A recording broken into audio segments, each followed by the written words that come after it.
Om Vakratunda Mahakaya Suryakoti Samaprabha Nirvignam Kuru Me Deva Sarvakaryechu Sarvada.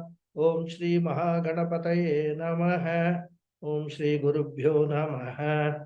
Harihi Om Sadashiva Samarambham Shankaracharya Madhyamam Asmadacharya Paryantam Vande Guru Paramparam. अस्मद्गुरुभ्यो नमः।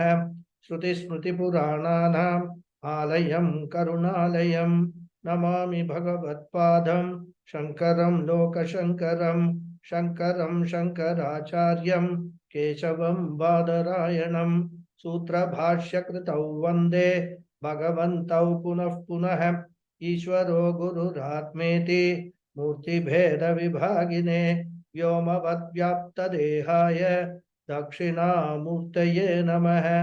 ओम श्री मेधा दक्षिणामूर्ति स्वामिने नमः। ओम सहना भवतु सहनौ भुनक्तु सह वीर्यं करवावहै तेजस्विनावधीतमस्तु मा विद्विषावहै। ओम शांति शांति शांति।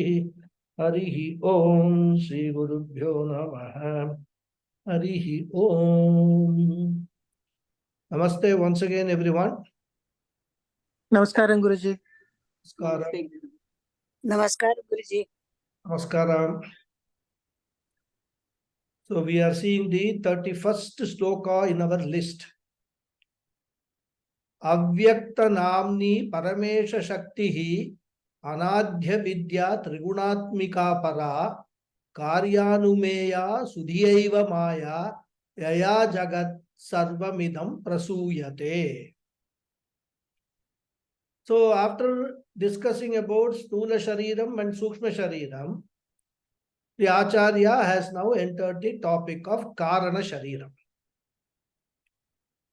As I told you in the last class, Karana Shariram is considered to be the innermost layer of the body.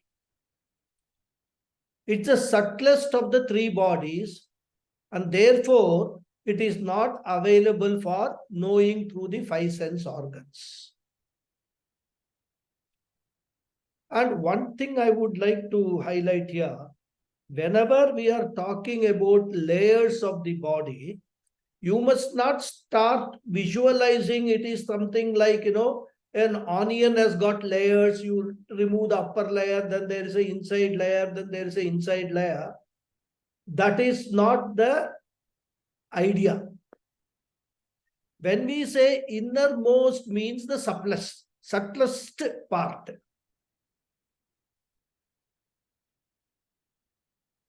And we know the existence of Karana Shariram only through Shastra. And Shastra uses what? Inferential method of knowledge, that is Anumana Pramanam. Infers that there should be a Karana Shariram for this entire creation to function as we have observed it functioning. If we see a tree, even though we might not have seen, we infer that there must have been a seed, a separate seed for a mango tree, a separate seed for a peepal tree, a separate seed for a, whatever other tree, banana tree, whatever it is. There should be something which is the karanam, the cause for the creation of anything to happen. And when we observe the creation, one of the most significant aspects we find is its cyclic nature.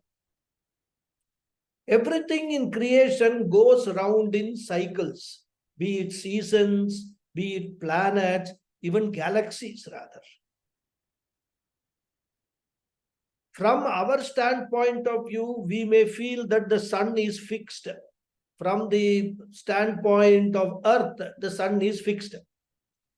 But the sun is a part of a galaxy. And the whole galaxy is going around in cycle. So the sun also, actually speaking, is going around, it is moving. Nothing is fixed in this entire creation. When we observe life on earth, we find that the process of creation of life begins with a seed which germinates or fertilizes an egg for life form to emerge. Then the same life form produces seeds for future life forms to be formed. And this process continues endlessly. And therefore, from this, we can logically infer that there is a cause in the form of a seed for every life form to emerge. These life forms take the shape in the form of a physical body, which we call Sthula Shariram, or the gross body, which is visible, tangible, available for knowing through the five sense organs. Then if we inquire further, we find that there are certain energies, certain faculties within this physical body which we cannot perceive through the sense organs, but without which the Sthula Shariram cannot function. Because Sthula Shariram is like a toy car without battery. Unless you insert the battery, it cannot function. Even though the battery may not be visible to us, or for that matter, going one step forward, the power being generated by the battery may not be visible at all, but from the movement of the toy car, we can infer that there is a power which is driving this battery. We cannot perceive it because it is subtle. That power, that energy is subtle. So within this physical body, that set of faculties or the set of energies which are there, we call it as Sukshma Sharira, subtle body. As I said, the moment we say body, our orientation is to look for a physical entity. Therefore, the name Sukshma Shariram or subtle body should not be understood as a thinner body or a finer structure within this gross body. So when we say subtle body, one should conceptualize the set or group of faculties like Pancha Jnanendriyani, Pancha Karmendriyani, Pancha Pranas, and Antakaranani. We have seen all that in the previous slokas. They all function together in an invisible manner, which enables the gross body to carry out all its transactions. Similarly, when we talk of Karana Shariram or the causal body, we must not immediately start looking for a tiny physical entity in the form of a physical seed which is inside the body, which is the cause of for the creation of the next Sharira Trayam. Therefore, one should be able to conceptualize the existence of a causal factor which enables the perpetuation of life. And what applies to an individual at the micro level applies to the macro at the cosmic level. The process of cause and effect is the same. And this causal factor, this karana, in the context of an individual is called karana shariram. And in the context of the cosmos, it is called karana prapancha.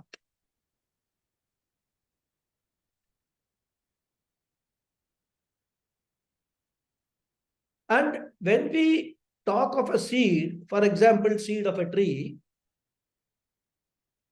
we know that it is from that one small tiny seed that the entire tree, however big it is, comes out.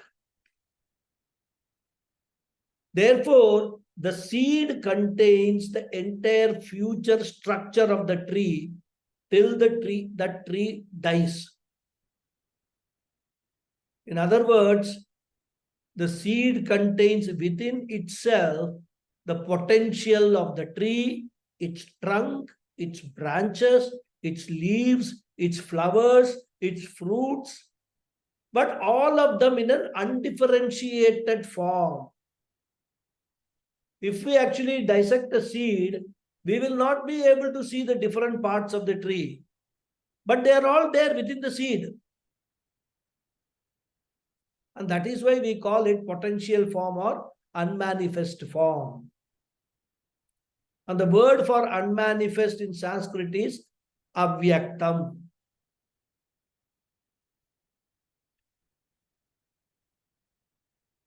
And we also discussed that even though the scriptures say that the creation has been there from beginningless times, still, if we assume that at some point in time it all began, say with a big bang, then Vedanta reveals that before the big bang, before the evolution of the cosmos, there were two entities. There was Atma, the Chaitanyam, the consciousness, as eternal entity and all pervading, and another entity, the Anatma, the seed, that is Avyakta Anatma. These two were there before the creation process even got started. And the Avyakta Anatma at the cosmic level is called Maya, and at the individual level it is called Avidya. So what is Maya? We just now saw two names earlier, Karana Sharira and Karana Prapancha. Another name for them, Karana Prapancha, is Maya. Another name for Karana Sharira is Avidya.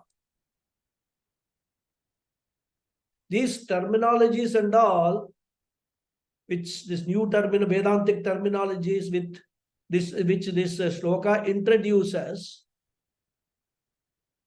it is very important that we have to note them and remember them also.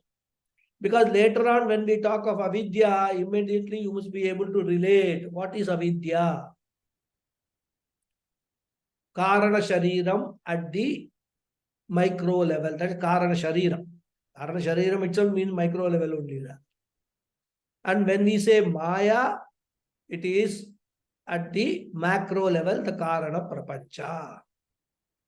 Therefore, Maya is from Prapancha angle, the seed version of the cosmos, the Prapancha. And Avidya is from Shariram angle, the seed version of the Shariram. Again, we must be very careful. Even though we are describing it as two separate entities, we must not get confused. There are no two entities. The two entities are only Chaitanyam and Maya at the cosmic level. Therefore, when we talk either of Maya or Avidya at the cosmic level or at the individual level, there is only one Avyaktam before the creation. This Karana Prapancha, Karana Sharira and all this kind of differentiation between the micro and macro, we can do only after the creation happens. Before the creation, everything is one, undifferentiated form. Just like as I told you, within a seed, all parts are there. All parts of the tree are there, but they are in an undifferentiated form. Therefore, in Avyaktam, before creation, they are all there in an undifferentiated form. You cannot say, point out this is micro, this is macro, this is the prapancha seed, this is the sharira seed, etc. You cannot do that. There's a nice mantra in Chandogya Upanishad, in which the teacher asks the student to bring a fruit from a banyan tree.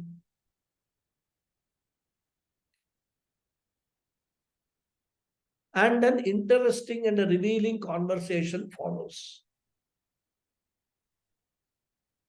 The student shows the fruit to the Acharya, to his guru, and the guru says, cut it. Student cuts it and says, yes, sir, it is cut. Now he asks, what do you see in it? The student says, I see a minute seed. He says, take that minute piece. Already it is so minute, very tiny. The Acharya says, cut it. So the student takes that seed and he cuts it. He says, yes, sir, it is cut. What do you see there? I don't see anything, sir.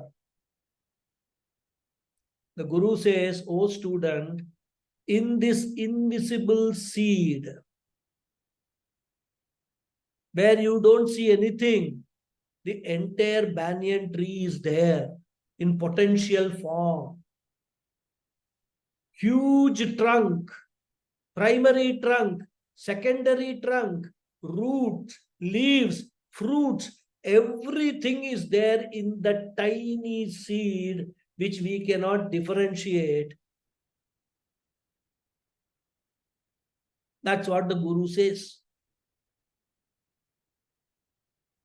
What is the proof? It is all there in the seed. Because we don't see all those things in the seed, right? But when the seed grows into a big banyan tree, nothing else is added to that.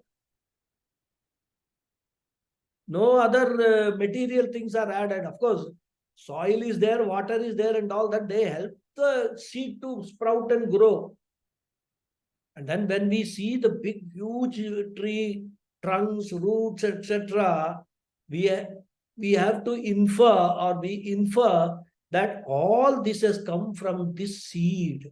So all this must have been there inside the seed in an undifferentiated form.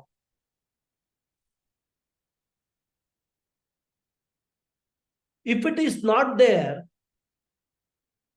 argument's sake, then if you plant a mango seed, a banyan tree will not come.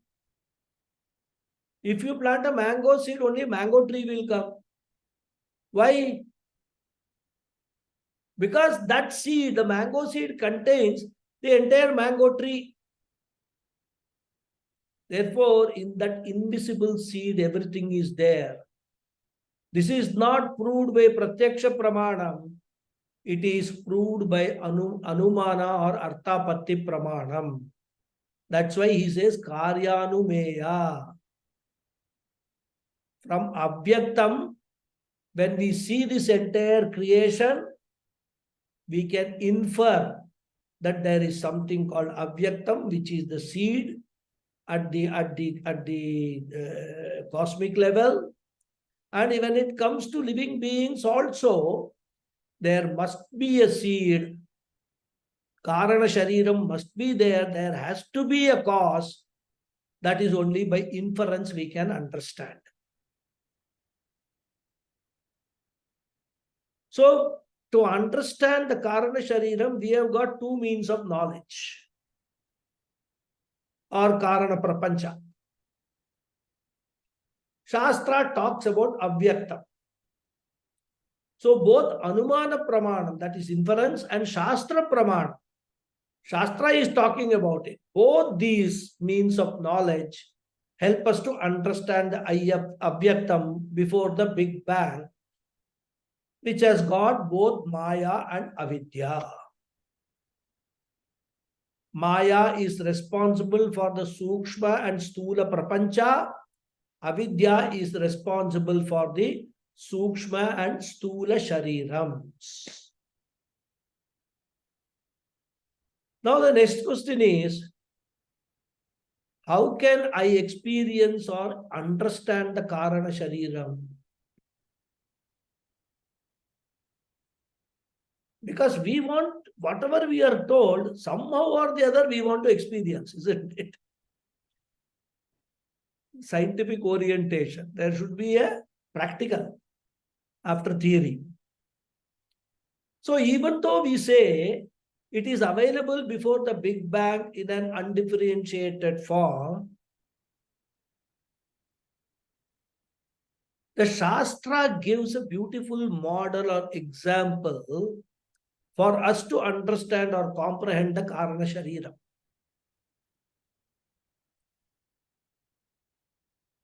If you want to know how the condition was before the Big Bang, we can simulate that pre-bang situation. These days, of course, there are so many computer simulation and all we talk about, right? Here it is a much simpler simulation rather. Just go to sleep. Not in the class, huh? At night, whenever you want to experience. When you are in a dreamless sleep, you have got no experience of the physical body.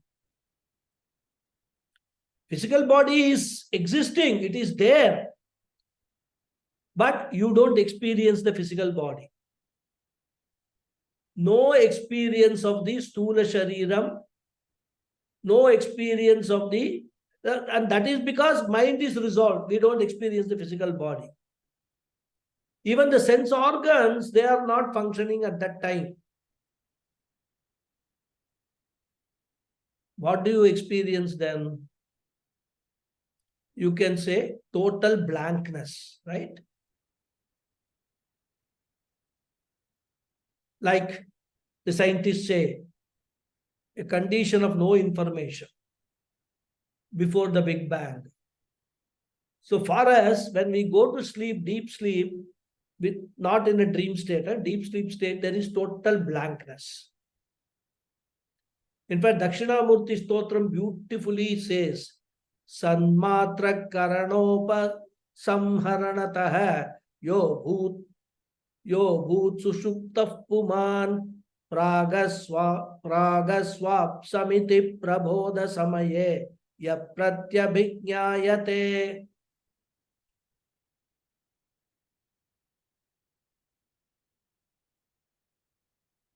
Sanmatra Karana Upa Samharanataha Yaha Abhutat Sushuptah Puman.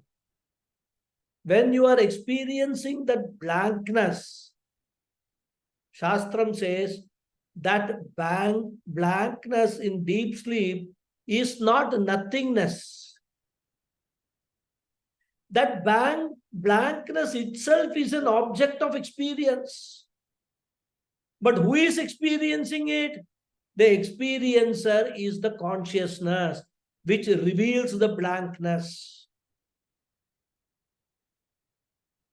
The blankness which is revealed by the consciousness is the Karana Shariram, which contains everything that is going to come when you wake up, and all that is going to come going forward in this life, in the next birth, etc. Even all that is going to come in the next creation is already there in that blankness. Sorry, interruption, Guruji. Can you please repeat the last part? Which part regarding Karana Shariram? Yeah, just the last one minute about the deep sleep and the blankness. Yeah. The blankness which you, first of all, in deep sleep, if you ask what did you experience in deep sleep, what will you say? I experienced total blankness, correct? When you Yes, wake up, if you are asked, what did you experience when you were sleeping? And it was a deep sleep state. What you will say? I experienced blankness. There was nothing. Now, when you say that I experienced blankness, how do you know that you experienced blankness? Because you were sleeping, all your stula shariram was resolved, all your sense organs were resolved. How did you know? Because we normally say, we had a very sound sleep. Oh my God, it's a fantastic sleep yesterday night. It was so relaxing. I woke up in the morning at 4 o'clock, just fresh. Is it not an experience? Almost all of us have gone through at some point of time or the other. Now, if you ask, what was your experience at that time? You say, no, I don't know. I slept as if I was dead. Nothing was there. There was total blankness. That blankness, how we come to know there was blankness or I experienced all this? Because that is revealed to us by the consciousness. Consciousness is still there. When we are sleeping also, Chaitanyam has not left us. Because of Chaitanyam only, next day morning we are able to wake up. If Chaitanyam is not there at the time when we are sleeping, then the next day morning we will be taken to wherever we have to be taken to dispose of this Stula Shariram. So because Chaitanyam is there, it is watching, it is the Sakshi Chaitanyam. Everything that is happening, it is being watched and recorded, observed.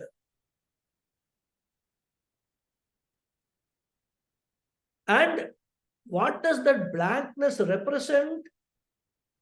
It represents Karana Shariram, and which has got everything potential in it, that when we wake up, everything comes alive.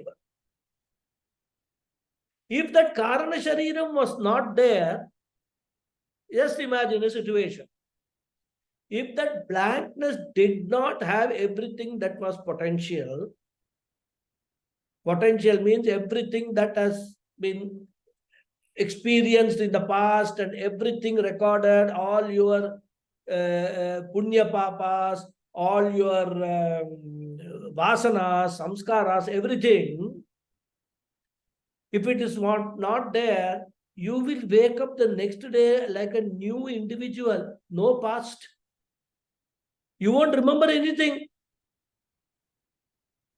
You will start, who am I? Vedantic question you will ask. Where am I? Who am I? Who are you? How do we wake up and there's a continuity? It is because of the Karana Sharira. These are all the inferences that we have to build. We have to understand. And this is not only the next day in this life. This Karana Shariram has been there birth after birth after birth. The same Karana Shariram we are continuing to have, and it is recording all our experiences, recording all our karmas, recording all our vasanas, everything, and they all come alive. Like we wake up on the next day, everything, all our memory is back, everything is there. Similarly, it will come alive when we take a new birth. It comes alive when the whole creation happens once again. The cycle is completed and creation happens once again. It is the Karana Prapancha at the cosmic level, Karana Shariram at the individual level, which enables the continuity to be maintained. Because everything is stored there in that potential form. It is just like, to give you a very modern example, we have a computer at home, a laptop or a desktop and all that. We do a lot of things in that computer, put in a lot of data, do so many things. And then at night, we shut down the computer completely, power off. Right? When that happens, Does the computer lose everything? So that next day when we switch on the computer, we find everything is gone. Everything is still there. But when this computer is switched off, we can't see that, we can't access it. Even when this computer is on, through the medium of a screen and this keypad, etc., only we can access it. We have to infer from that, oh, yesterday I did this document, it is still there. So there must have been stored in the computer somewhere. I may be able to see the storage equipment, but I cannot see what is stored inside. So that's a close example. Shutting down the computer is like going to deep sleep. When we wake up, everything comes up. But in deep sleep, everything is there in the potential form, and that is called Karana Sharira. Is that clear now? Lataji? Yes, Guruji, it is. Thank you very much. Sorry for the interruption. No problem. And I can't see what is stored because they are avyaktam. Therefore, Acharya begins this sloka with the words avyakta namni.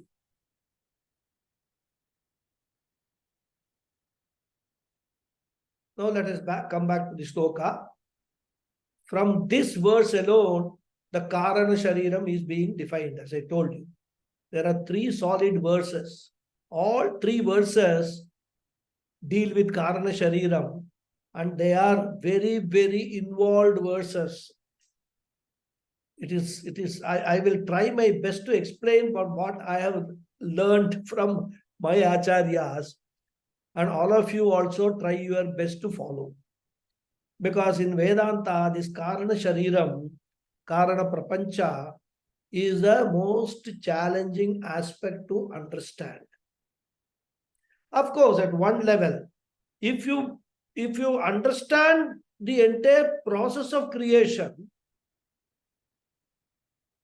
if you assimilate that, what is going on, then you can easily infer, okay, there must be a cause. I am not able to see that cause. I am not able to experience that cause.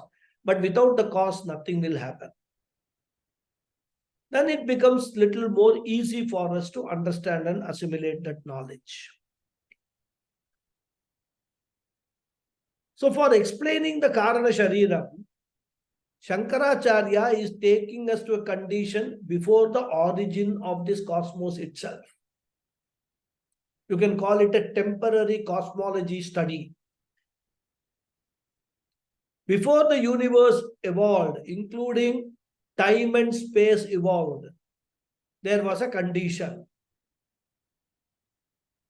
In that condition, the whole universe must have existed. Mind you, must have existed in a potential form. We have already discussed this now.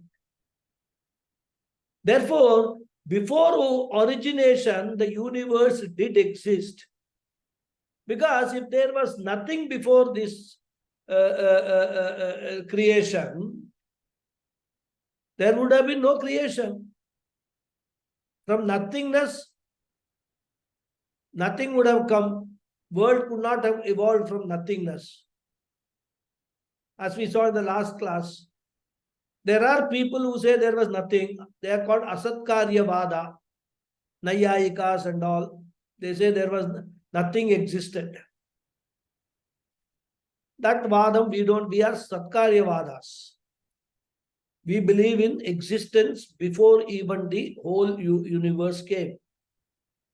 And that is why, and of course, our argument or our philosophy is based upon the Upanishads, the Shastra. So we believe, or it's our contention, that the universe was there in a seed form. And that is how we can explain this pralaya and the recreation of the world and all that. Manifest to unmanifest, unmanifest to manifest. And when we say the universe was there in seed form, we mean 4 factors were there. The Stula Shariram, gross body, Stula Prapancha, the gross universe, Sukshma Shariram, the subtle body, Sukshma Prapancha, the subtle universe. All these 4 factors put together is the cosmos. And this entire cosmos must have existed in seed form. Therefore, the seed form of the universe is what?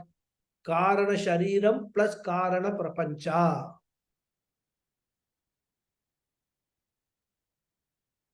Karana Shariram contains the Sula Shariram and Sukshma Shariram. Karana Prapancha contains the Sukshma Prapancha, Stula Prapancha and Sukshma Prapancha. Those two put together is the entire cosmos in seed form before the creation. And that total seed form is called Avyaktam, unmanifest, not available for sensory revelation. So Avyakta Namni, the unmanifest, in which everything is there, but in an undifferentiated condition. You can call it a soft copy of the universe. Avyaktam is a soft copy of the universe. And I also told you, Karana Prapancha, the potential version of the universe is generally called Maya. And the potential version of the Shariram, Karana Shariram, is called Avidya. It is a conventional difference. We can actually interchange these words also rather, because many places they are used interchangeably. Maya, Avidya are all interchangeably. Right? Because even at the Avyaktam stage, this difference between Maya and Avidya we cannot experience. We can't experience any differentiation because there is undifferentiated state. Everything is one Avyaktam. We cannot point out, oh, this is Karana Shariram and this part is Avidya and all that. You cannot even talk about parts in a seed. When in the waking state, we can say all these things, parts and things like that and all. But in an Avyakta, in an unmanifest state, there is what? Total blankness. So Avyakta Namni. Then the next word he introduces is Paramesha Shaktihi. This Avyaktam, this combination of Maya, with combination I wouldn't say, let us keep it as Avyaktam only rather. It is also called Shaktihi, the power of God. Paramesha means Parameshwara, Supreme God. Shaktihi means the power, potential. So it is called power because with the help of this power alone, Bhagavan actually brings out, creates, or to use a more appropriate expression, throws out this entire universe consisting of Prapancha and Sharira, the universe and the individual body at the individual level. And Bhagavan doesn't create this universe according to his own whim and fancy. Already there in Avyaktam, in potential form, in an unmanifest form, the whole universe exists. All that Bhagavan does is he activates them, actualizes them or manifests them, not randomly, but entirely based on the law of karma. What do we mean by that? The Karana Shariram of the infinite number of human beings, animals, plants, insects, worms, viruses, including corona, all of them are there in the Avyakta. And which one should manifest at which time is not an accidental event. Everything is governed by Sanchita Karma of every Jiva. And when there is a virus like corona affecting the whole earth, it is because of the total sanchita karma of all living beings. Samashti sanchitam, which has now become samashti prarabdham in this life. Therefore, avyaktam is called paramesha shakti, the power of Ishvara, which power Ishvara uses to manifest the universe totally according to the law of karma. Therefore, it is called paramesha shakti. Now, what is the definition of Ishvara or God in this context? By Ishvara, are we referring to some Vishnu, Mahavishnu sitting in some Vaikuntha, or Brahmaji sitting somewhere else, or Parameshwara, that is Shiva sitting in Kailasa, etc.? The word Paramesha in this context should be understood properly. It is not a personified God sitting above the clouds in somewhere and all that in some heaven and all. Because we are talking about a condition before the origination of time and space. Time and space originated only at the time of creation. Before creation, there was no time and space also. That avyakta contains potential time and potential space. Only when it becomes manifest, we have this experience of time, space, etc. So we cannot talk about a Paramesha or a Shiva or a Mahavishnu existing at some space before the creation.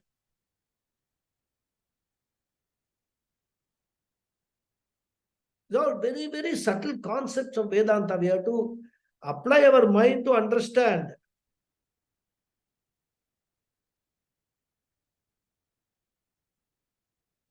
Therefore,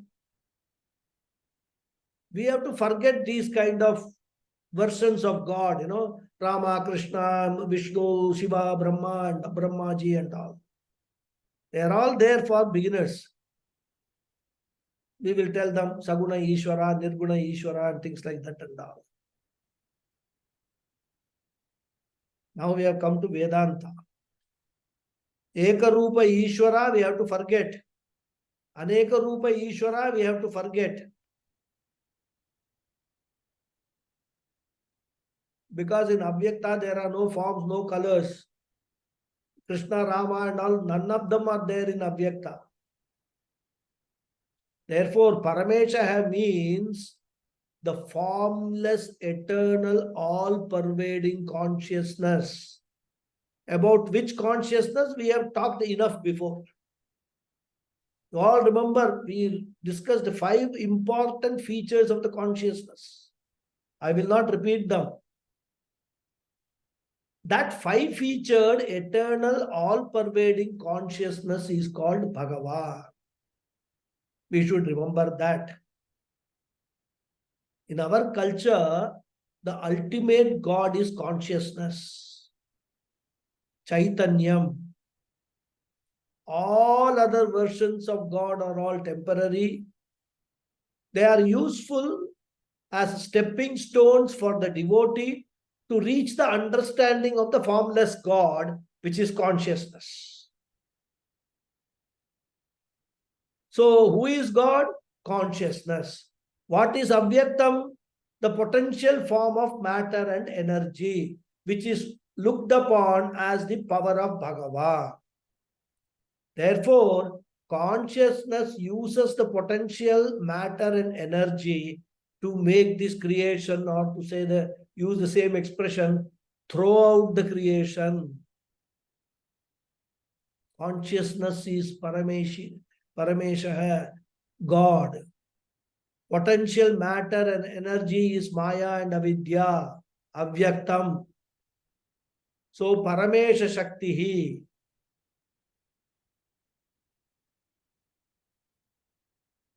When we get into all these things, it's very difficult for us not to go a little further into it. Because this topic is the real essence or real body of Vedanta. If you have got the inclination, intellectually it is very invigorating.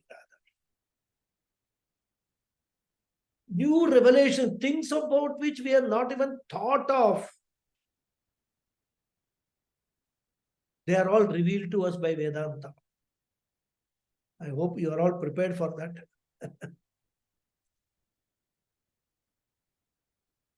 Because what is happening is, in today's scenario, the Bhakti Granthas, Puranas like Bhagavatam, etc. are popular because you know what?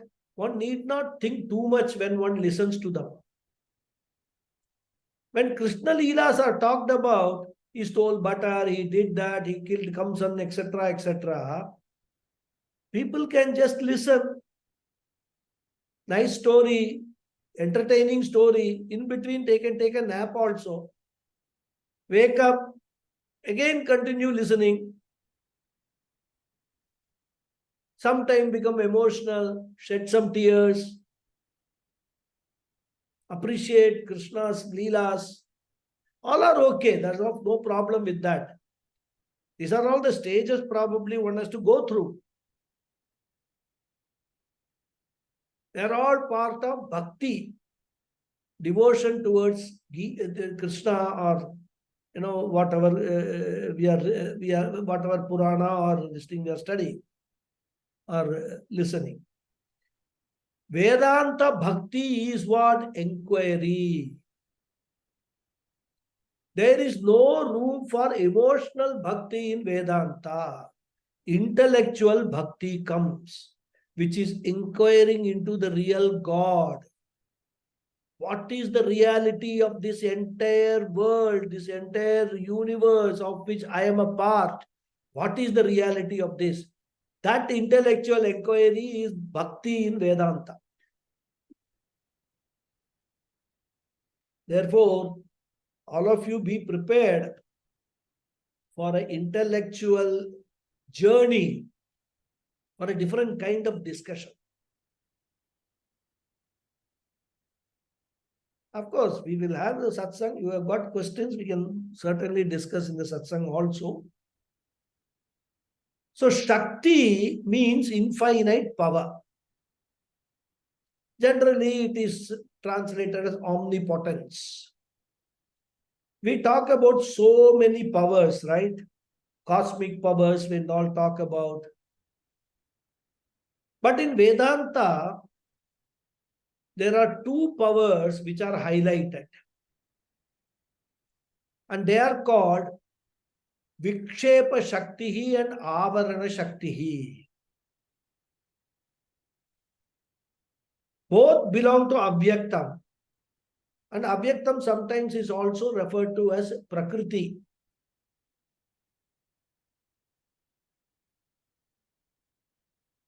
Krishna says in the Gita, Mayadhyakshena Prakritihi Suyate Sacharacharam Hetunanena Kaunteya Jagat Viparivartate.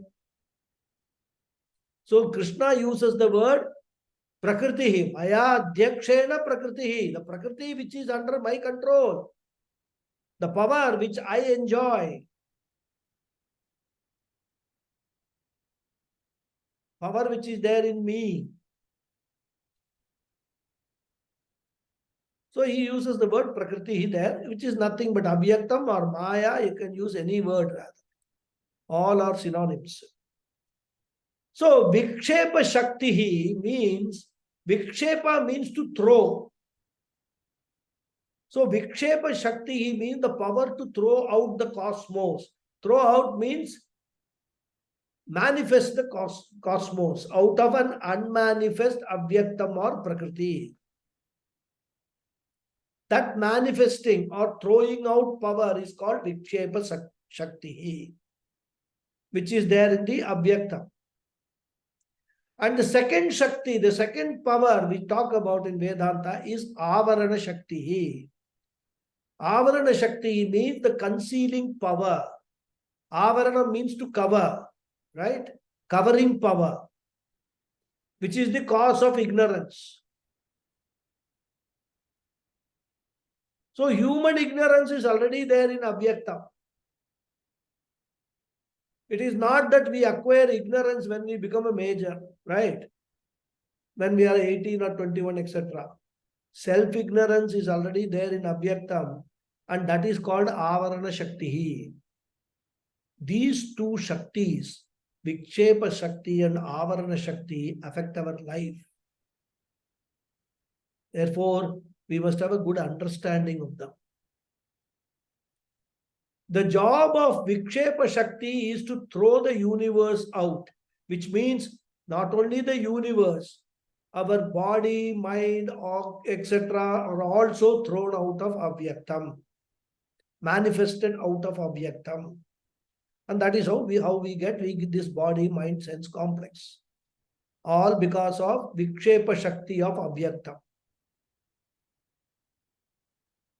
And according to Vedanta, Avyaktam throws out a creation which is not absolutely real. Now, this is a very, very, very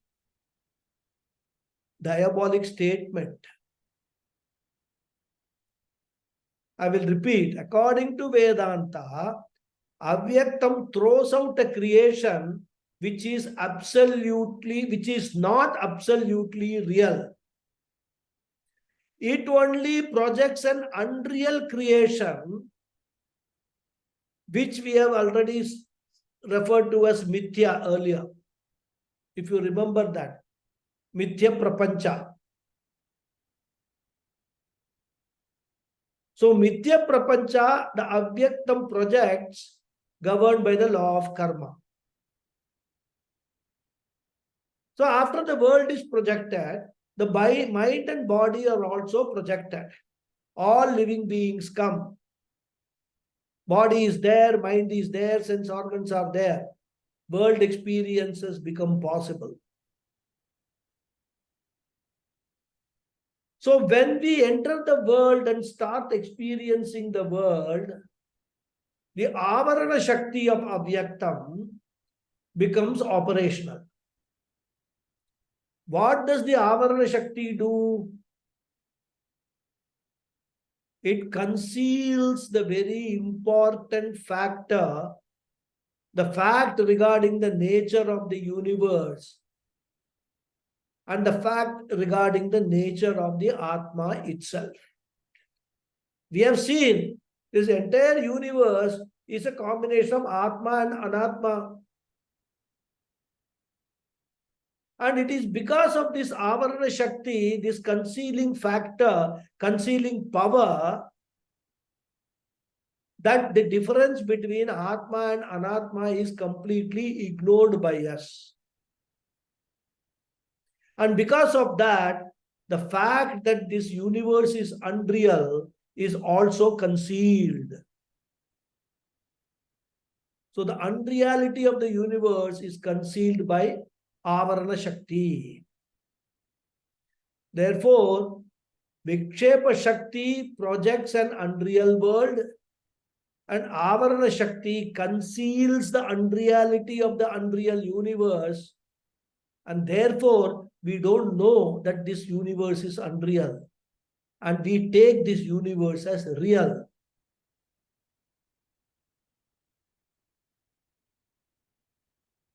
It is so strong a notion that when Vedanta tells that the whole world is unreal, the entire humanity gets angry with the Vedantic teacher.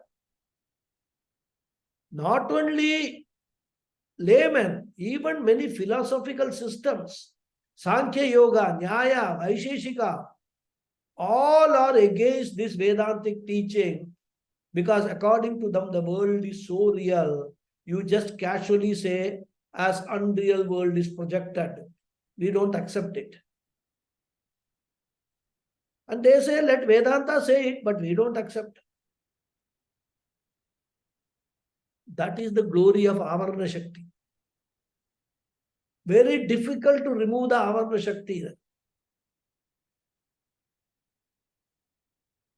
And to understand the Vikshepa Shakti and Avarana Shakti of Avyaktam, the seed of the universe, Vedanta gives a common daily experience as an example. What is that? Our own sleep or nidra. Our deep sleep state has got twofold powers, Vikshepa and Avarana Shakti. The role of Vikshepa Shakti is disturbing our deep sleep by the projection of an unreal dream world. So the Vikshepa Shakti of Nidra projects an unreal dream world when we are blissfully asleep. And the dream world is a full-fledged world.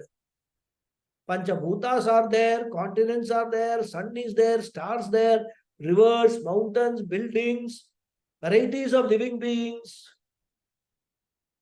Everything is there. We ourselves get a special unreal physical body in an unreal dream, isn't it? We can see ourselves in the dream. That's why many times what happens is, what happens in the dream to our body, we actually experience it in this, in the physical body and in sleep. Many people, even as they will be crying in sleep, or they will be making some noises and shouting, etc. Many people will be talking in sleep. Why do they do that? What is the reason? Because what is happening in the dream world is getting affected, that it is affecting this body, which is asleep actually. Next day you ask them, you talked in the dream, they will say, no, I don't remember. And that is why, in houses, men go to sleep first. Women normally sleep after the men because they wait. If this fellow is going to say something which I can catch hold of it. Just a joke.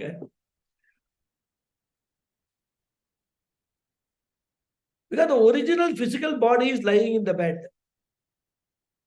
And we operate this special unreal physical body in the dream. And in the dream, I have an unreal physical body, unreal sense organs, unreal universe, all projected by the Vikshepa Shakti of Nidra. And it is not enough that we create this universe. We have to enter it, undergo experiences also with the help of the dream body and dream sense organs. There also we will be wearing dream spectacles, dream dentures also, dream hearing aid, dream mobile will be also there. Everything that we operate, that is the Vikshepa Shakti. It projects a dream world. And the tragedy is, the moment I enter the dream,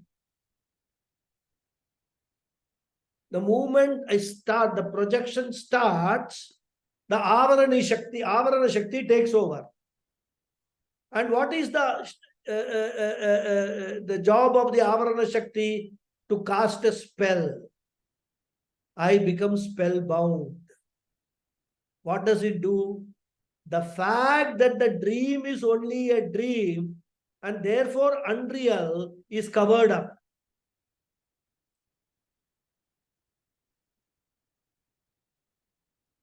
The dreamness of the dream, the unreality of the dream is concealed by the Avarana Shakti of Nidra. And that means once I become a dreamer, I never look at myself as a dreamer. I do not look at the dream world as dream. As Swami Paramatmananda says, in the dream state, the dream is not a dream for a dreamer. In a dream state, the dream is not a dream for a dreamer. He understands that it was a dream only when he comes to the waking state.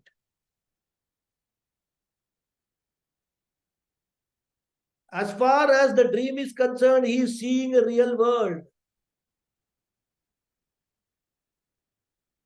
And that world is not within himself. The world is outside. Even though in dream, everything is a projection of, from inside only. But he doesn't see it that way.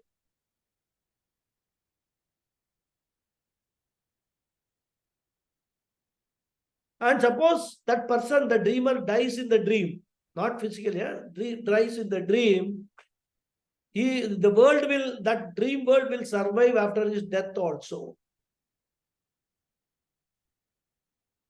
Even if the dream guru comes and tells that this is a dream, this is unreal, he will argue with the dream guru and never admit that it is a dream. He will say it is real. That is the role and power of Avarana Shakti. More we will see in the next class. Okay.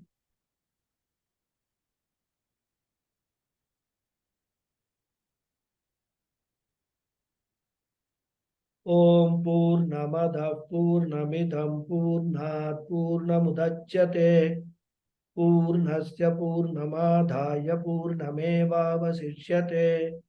Om Shanti Shanti Shanti. Harihi Om Shri Gurubhyo Namaha. Harihi Om. Thank you all very much.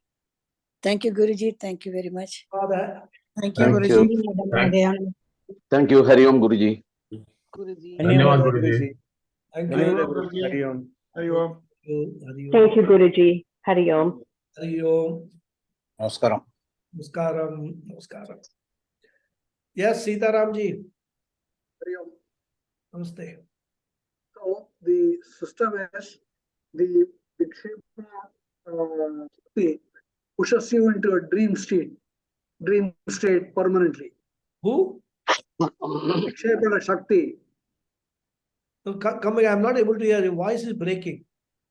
I said the Vikshepa Shakti. Vikshepa Shakti, yeah.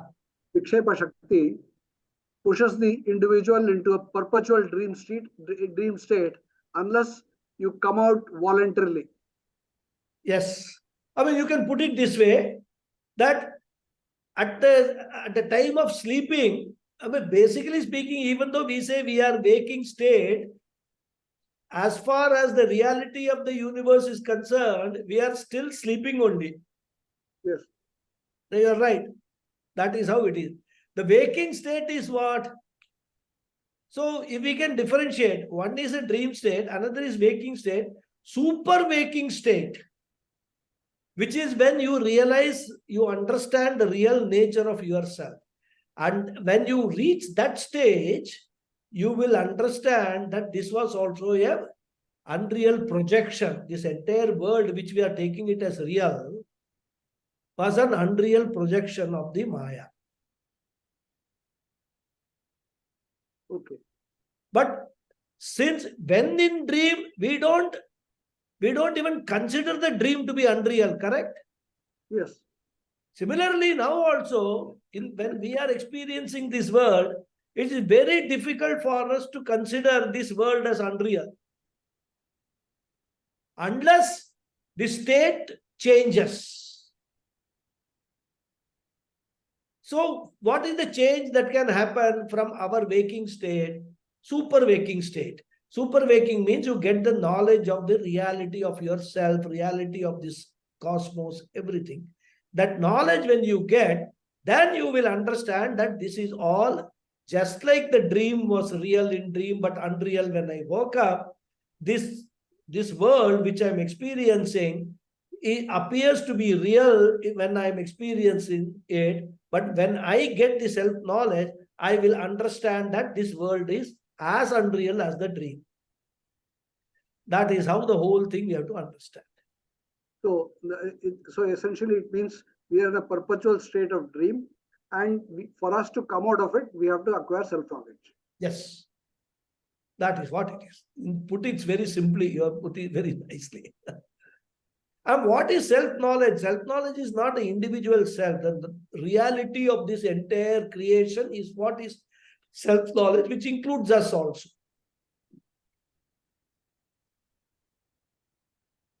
Okay.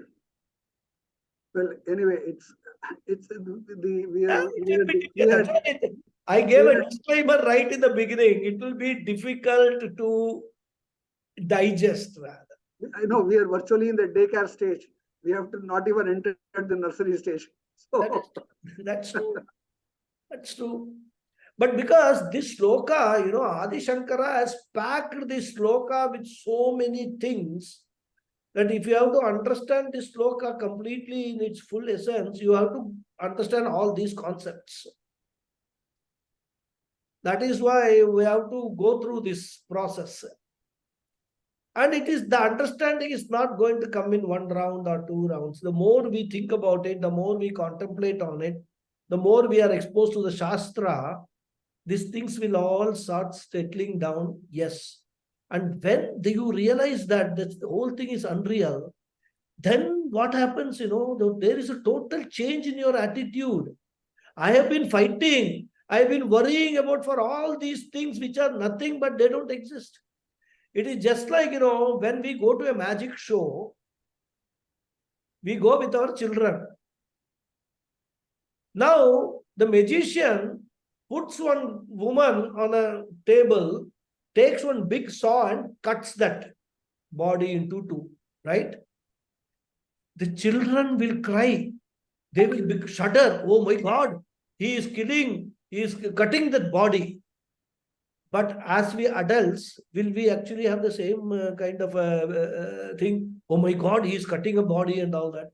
We will know that this is magic. He is projecting something before us. What is happening is not real, but it is made to appear real because of the Avarana Shakti which the magician has got. But for children who are not as matured intellectually as us, they will take it as a real thing that is happening on the magic show. So that's why the word Maya itself is magic is called what? Maya Jalam. So magic show is another very great example to understand about this projection, this Vichepa Shakti and Avarana Shakti. There the magician uses these two Shaktis to project something which is not real and make us believe that it is real. Exactly what Bhagavan does.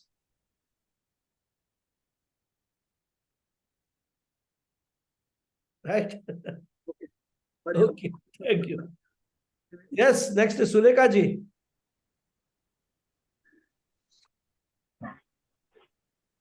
Hari Om Guruji. My question is around projection. Can we consider that we are the dream of a cosmic being that is projecting us, so that our waking state is actually the dream state of as you said, the magician? Yes, we are still in a different kind of dream. In the dream, at least one advantage of the dream is that when we wake up, we know it is a dream. Here, throughout our life, we don't know it is a dream because the waking up has not taken place. It doesn't take place. You will wake up only when you get this knowledge of Vedanta, assimilate that knowledge, abide in that knowledge. Then you will realize, understand that all this was only like the dream. This was another, wider dream I had. That's all. When I was in that dream, I believed it to be real. But now I realize that that was also unreal. It was only a projection. That's how that. Can we then? Thank you. Hari Om. Could we also say then that our understanding grows as we gain this knowledge and abide in the knowledge? The ability, though, that the way that we see the world as humanity, for example, or even as individually, the way that we see the world is our own obstacle. And how can we remove our own obstacles when we don't know if they exist or not? We don't even know that it's an obstacle to seeing properly or to waking up. How does one remove those obstacles. It's like trying to see if you have cataracts, but you wouldn't know that you have cataracts unless something or someone else indicates to you that you have cataracts. I'm not sure if I'm being clear. How do we remove our own obstacles? I know you've spoken a lot about Chitta Shuddhi, abiding in the knowledge, Shravanam, Mananam, Nididhyasana. Is it a constant state that we have to be in to keep realizing that we're in an unreal situation? See, first of all, you gain a theoretical knowledge from the Shastras, right? And you must have Shraddha in the Shastra. You must have faith that what the Shastra is saying, it doesn't have any hidden agenda to say all these things. Because there are enough number of people, as I told you, the Sankyas and the Vaisheshikas and all, they don't accept this kind of explanation of the creation of the world, right? So we should not get confused with what their thinking is, because again their thinking or their belief is affected by the Avarana Shakti only. That reality, because that they in them the Avarana Shakti is much stronger. But here what we are trying to do, the entire Vedanta is about removing this Avarana Shakti, effect of Avarana Shakti on our intellect. Because Vikshepa Shakti, you can't do anything about it. It exists. World will exist, correct? But understanding the nature of the world is at the individual level, or I would put it misunderstanding the real nature of the world. That is what is the Avarana Shakti's role. So whole Vedanta is about neutralizing this Avarana Shakti so that let the world be there. Physically, let it be there. I don't care. So far as I am concerned, everything is unreal. It is no different than when I see when I travel in a desert, I see a pond, beautiful lake a distance away. And I'm thinking, I'm very thirsty. Thinking that I will get water, I go near and near and near, and I find that it is nothing but a mirage. Right? There is no water. Whereas it appeared that there was a lot of water there. So similarly, as we progress in the Vedantic study, we will come to know at some stage what the Vedanta says, and that stage the assimilation will start happening. We must have an open mind for that. We must not start resisting, oh, how can they say that? How can Vedanta say this? I am experiencing this. I am experiencing that. The same argument you can give to a dreamer. Dreamer also will say, I am experiencing this. I am experiencing that. But when you wake up, all that experience was unreal. So similarly, when we understand with example, and these are all Shastric examples. I mean, Shastra is so, I would put it compassionate. It gives us examples from our own life to show or to demonstrate what it wants, what message it wants to give us. So all these things, if we just relate to our own day-to-day experiences, they are not very difficult concepts to understand, except that we have never analyzed all these things in this particular manner. Vedanta sits and says, sit back, start analyzing. Why you have a dream? What causes the dream? You have gone to sleep, but you are seeing a dream. What is that dream? And you are supposed to be in a state where your physical body and the Sushma Sharira are all at resolved, right? In the sense, in a totally inactive state. But there is a dream springing up and you are experiencing that dream. Next day when you wake up, most of the dream you will not remember also. That I had such a dream. You may know that you had a dream, but you will not remember any details of that dream. Isn't it? So Vedanta says, it is only Vedanta, Advaita Vedanta, which goes into all these, three states of experience. This deep sleep state, dream state, and also waking state, in order to convey its message of what the ultimate reality of this entire cosmos, the reality of you is. So that is how the whole process is. It will, you continue your exposure, it will automatically, you will start understanding that. Raghu, thank you. Raghu. Yes, sir. Thank you. Hari Om. What's your question?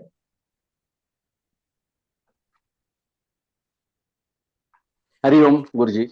Raghu. You know, we are the reflection of our own karma, and we are very fortunate to get human birth. And while in the process, actually, we are not sure whether we will get another human birth or not. So, so-called Sanchita karma or the other karmas, what you have, I mean, Akami karma, whatever it is, will that carry forward in whichever birth we take? Yes, it will be. So I'm just for my understanding, if it is a plant or a mosquito, so that also carries all these. Okay, I got your question. I'll tell you, I explain a little bit about that. Please. You see, it is only the human beings, they have got a free will. Agree. Animals don't have a free will. They are sort of programmed to do in a particular way things with whatever they do, right? They don't have a free will. Plants and all also, no other living being other than human beings have got free will. Okay. And using the free will is what we do actions. Right actions or wrong actions, right? Using our free will, we do it. And because of that only, we get this karma, this punya papa and all that. Okay. Sanchita karma is the bundle of all the punya papas that we have accumulated over so many past births, human births. Okay. But this is not the first time we are born as a human. We have had many human births. Okay. But what happens is, because of your karma, suppose you are born as an animal, or born as a plant, okay. In that birth, there is no free will. Correct. So you cannot do anything right or wrong. Whatever you do is as per that particular species only. Okay. So no fresh punya papam gets added. Okay. So the birth that you take is because of the accumulated karmas you have got. But in that birth, as a non-human being, you don't accumulate fresh karmas. Okay. So, but you are exhausting some of your past karmas because you have got those births as animal or whatever it is. Okay. Now, when that birth is over, again another set of karmas will be ready for fructification. At that time, you could again get a human birth or an animal birth or a plant birth again, depending upon what you have done in the past. Okay. So this process continues, and only in the human birth, this punya papa we accumulate. We don't accumulate punya papa in any other life form, even though we will have those life forms. Okay. Okay.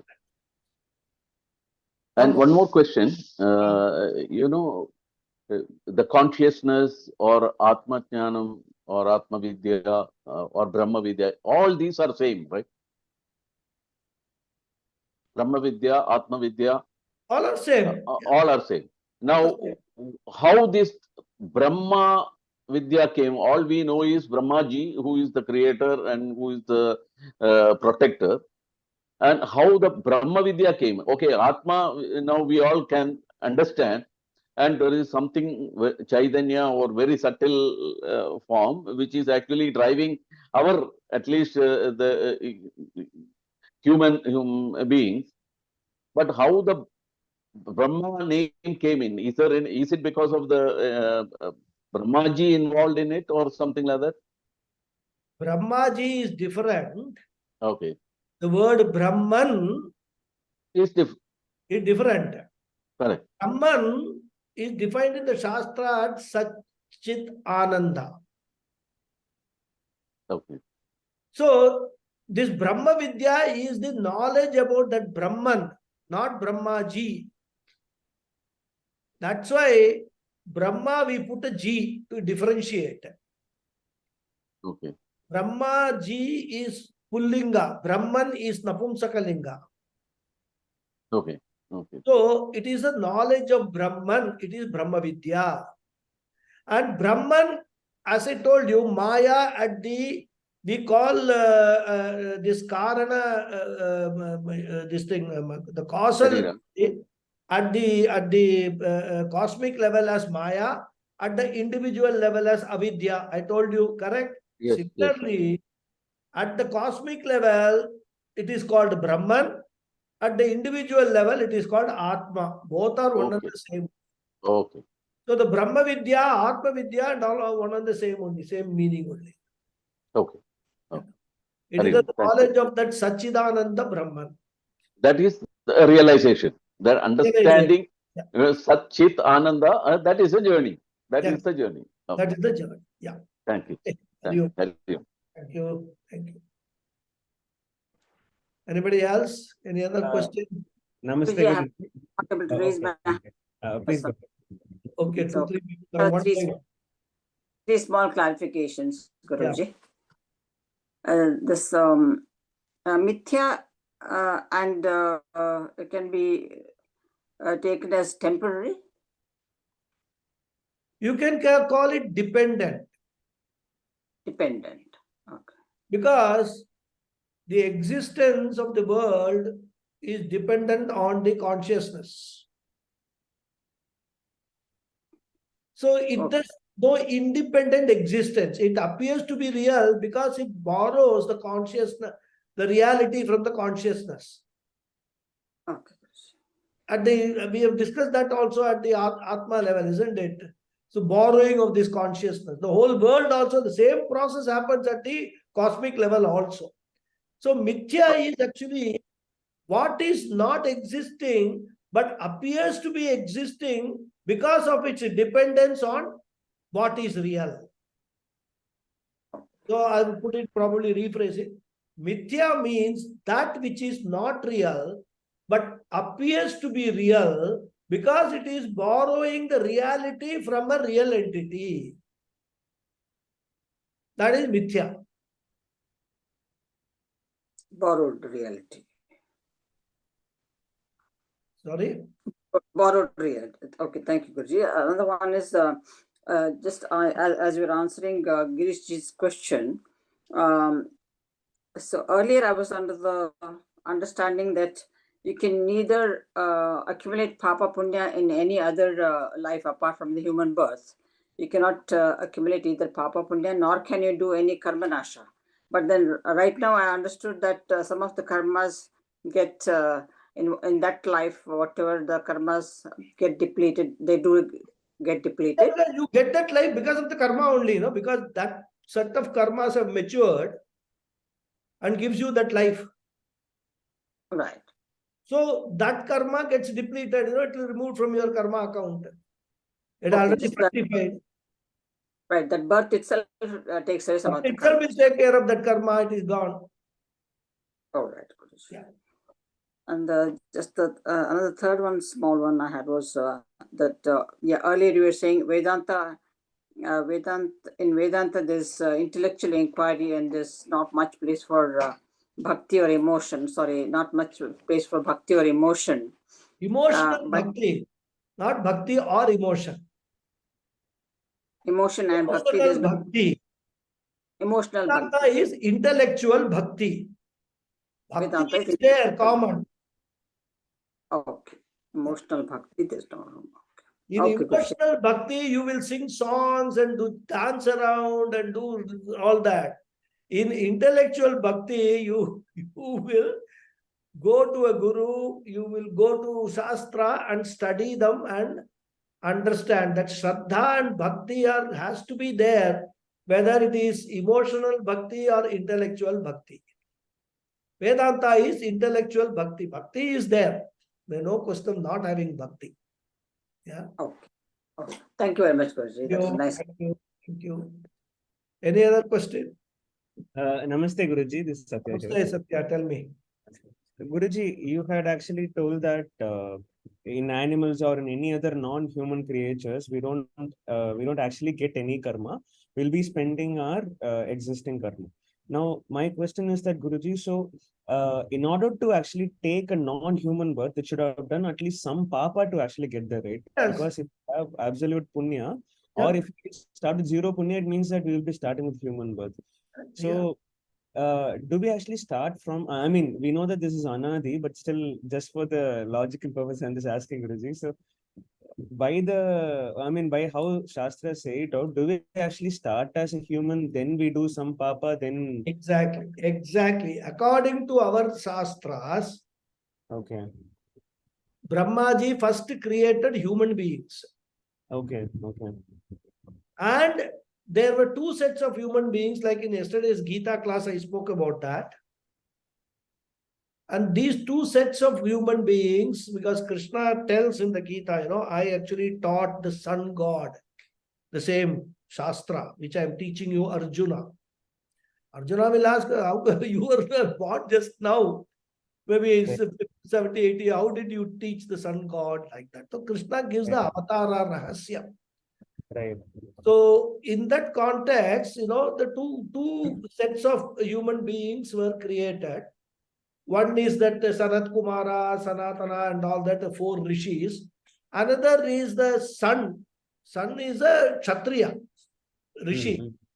Then Sun, then Ikshwaku, then Manu. All those are all Kshatriya lineage. So that is what the creation was. So first of all, it's the human beings which were created.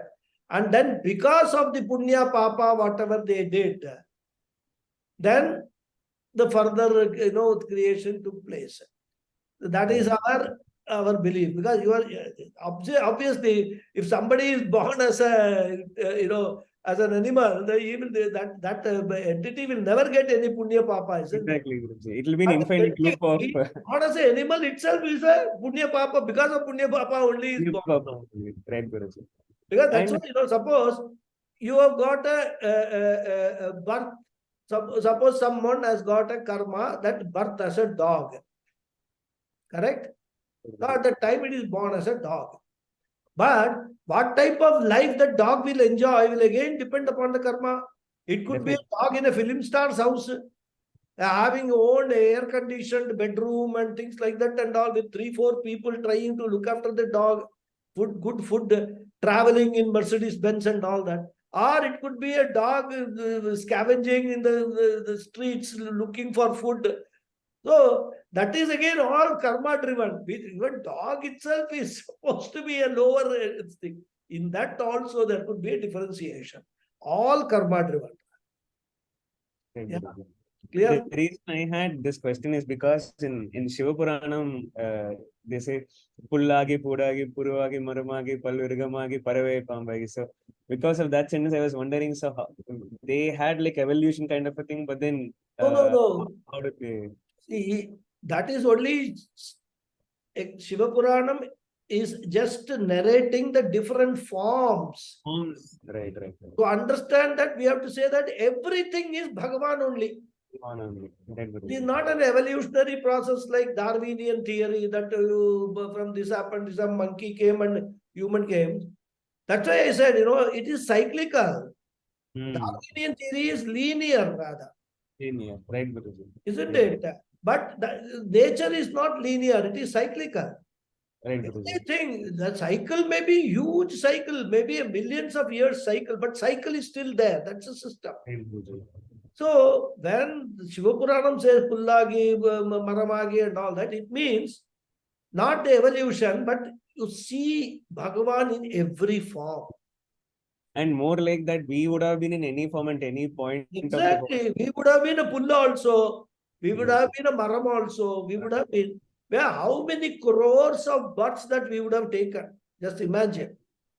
And today we are so fortunate that to have got the human birth, we are able to actually talk about it. Right, Guruji. So this also means that if, let's say, we have done a big papa and then we don't actually get the human birth, we have to take actually so many different births so that our papa keeps reducing, and at one point it reaches to that bandwidth that we can actually get a human birth. Yeah, Is that exactly. right? But we don't know that formula. Formula, How right. much punya, And how much? what Right. weightage is, because even within the punya and papa, there are weightages. Right, Guruji. There are certain punyas will have 10% weight. Certain, like just like our, question paper and all that, compulsory question, weightage will be more in the evaluation. Other question, optional questions, weightage will be less and all that. Similarly, within Punya Papa also there are weightages. Right, Guruji. So it's a very complicated, this law of karma is highly complicated, and in more than complicated, I would call it sophisticated rather. Very Right. difficult for us. That is why, very simple way, only do dharmic activities, so that you will not earn any punya, papa in this life. If you continue dharmic activities, only punya will come. So even in the past, if there is some heavyweight papa is there, this punya could actually neutralize those papas to some extent rather. So that is why we are advised always, dharmic activities you follow, do everything, thinking, talking, everything should be dharmic rather. Since it's actually marriage. Since our previous bad karmas are not in our cognitivity, we cannot do prayachittam. We can only do good karmas in order to balance. Exactly. We can't do anything about bad karma. But again, we have to be very careful and understanding. Bad and good karmas, the punya papas, which we have done in the past, they only present a situation to us, a pleasant situation or an unpleasant situation to us in this life. But how we deal with that situation is our free will. Right? Because the punya or papa, suppose you are a vegetarian. I'm just giving an example. You go to a restaurant. You are very hungry. The restaurant has got only non-veg food. Right? And you ask for one plate of rice or biryani. That fellow brings some chicken biryani and puts it before you. That is your karma has. Now, whether you eat it or you don't eat it is your free will, rather. Right? So, according to your dharma, if you are strict vegetarian, even though you are hungry, you will not be tempted to eat that biryani. But if you are of that kind, I've got nothing else to do, I will eat this biryani. That is again another kind of karma will get. So that is how we have to understand this. What this karma is, it is not destiny at all. It doesn't determine the end result. It only presents a situation for you to determine the end result, what you want to do. That is again another aspect we have to. Many people think, oh, I am poor, I don't have this because that is my karma and all that. That is not right. Karma must have put you in that situation. But there are so many people we have seen who are in a very, very disadvantageous situation, but using their free will, they have come out of that situation. Definitely. Isn't it? They have become presidents of countries, they have become big, industrialists and all that. So they use their free will to neutralize whatever the karma presented them with at in the initial stages of their life. That is how it is. Knowingly or unknowingly? Knowingly or unknowingly, whether rightly or wrongly also. That is there. Because if they're wrongly, then that means they are accumulating more karmas only. That is what it is. Anyhow. Okay. Right or then we will. Thank you. Thank you, Guruji. Hari Om. Next week. Hari Om. Hari Om. Thank you. Hari Om, Guruji. Thank you. Hari Om. Thank you. Thank you.